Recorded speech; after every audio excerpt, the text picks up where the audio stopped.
There are some tools that the enemy uses to frustrate the believer. The first one is temptation. Everybody shout temptation. Temptation is that grass is greener on the other side syndrome. The moment you get frustrated, you start uttering words like, I'm going to quit. I'm not coming back. And these people are tripping. Isn't it amazing? Everybody else is tripping, but you not.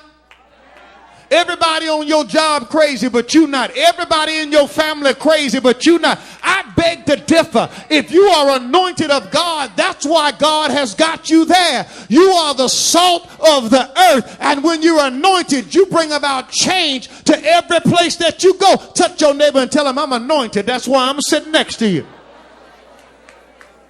You can't be tempted to leave what God has already given you. Sometimes you got to get an attitude where you plant your feet just like that tree by the rivers of living water and declare, I will not be moved. If somebody's moving, it's going to be y'all, but it will not be me. This is the place that God has for me. The marriage God has for me. The job God has for me. I know what's happening. In the midst of your frustration, you forgot how to fight.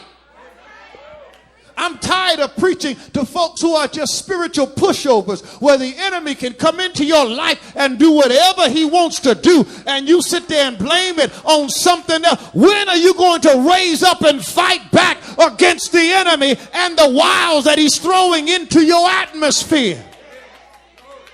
Temptation. The second one is isolation. After you get frustrated, the enemy has a way of pulling you and getting you alone.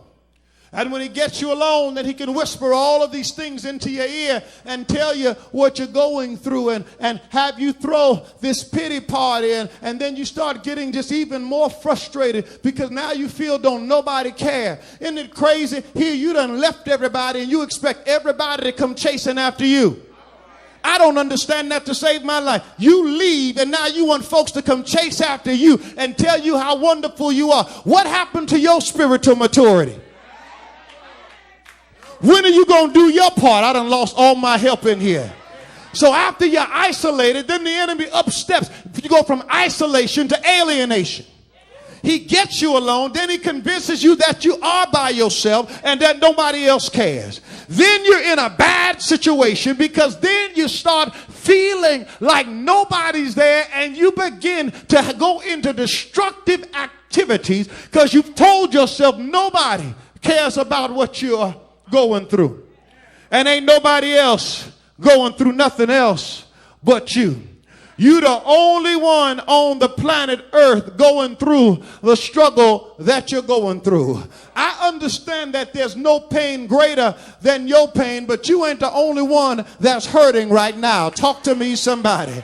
Please make your neighbor feel good right now and tell him you ain't the only one frustrated. You ain't. Tell him I'm going through some things too.